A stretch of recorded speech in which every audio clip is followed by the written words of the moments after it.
Kolik vydělá začátečník na YouTube? Pesimisticky versus realisticky. Ahoj, v tomhle krátkém videu si ukážeme, kolik může vydělat začátečník jen z monetizace YouTube. Podíváme se na pesimistický scénář, realistický scénář a krátkou SWOT analýzu, abys věděl, co tě čeká. Pesimistický scénář, úplný začátečník. Takhle vypadá realita, pokud začínáš, neumíš ještě držet pozornost a nevíš, jak funguje algoritmus. Čísla, 300 až 2000 zhlédnutí měsíčně. RPM od 1 až 2 eura. Příjem, od 1 až 5 eur měsíčně. Monetizace nejdřív po splnění podmínek, 1000 odběratelů plus 4000 hodin sledování. Proč to tak je? YouTube tlačí videa, která udrží pozornost.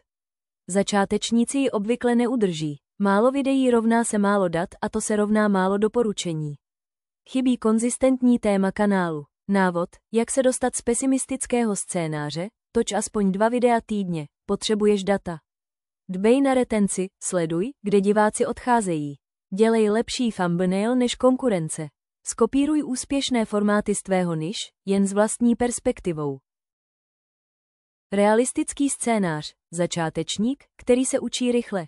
Tady je situace, kam se může dostat někdo, kdo pochopí základy, titulky, miniatury, retenci, strukturu videí. Čísla, 10 000 až 50 000 zhlédnutí měsíčně po od 6 až 12 měsících. RPM od 2 až 4 eura. Příjem, od 20 až 200 eur měsíčně. U některých niš, finance, technologie, až 300 eur. Podmínky tohoto scénáře, 1 video týdně po dobu alespoň 6 měsíců. Jedno téma kanálu. Titulek plus thumbnail namířený na konkrétní problém. Od 20 až 30 videí, z nichž některé začnou fungovat v doporučeních. Návod, jak se do realistického scénáře dostat, toč videa o tématech, která mají dlouhodobý search. Dělej retenci od 40 až 60%. U každého videa zkus 3 různé thumbnail verze a jednu vyber.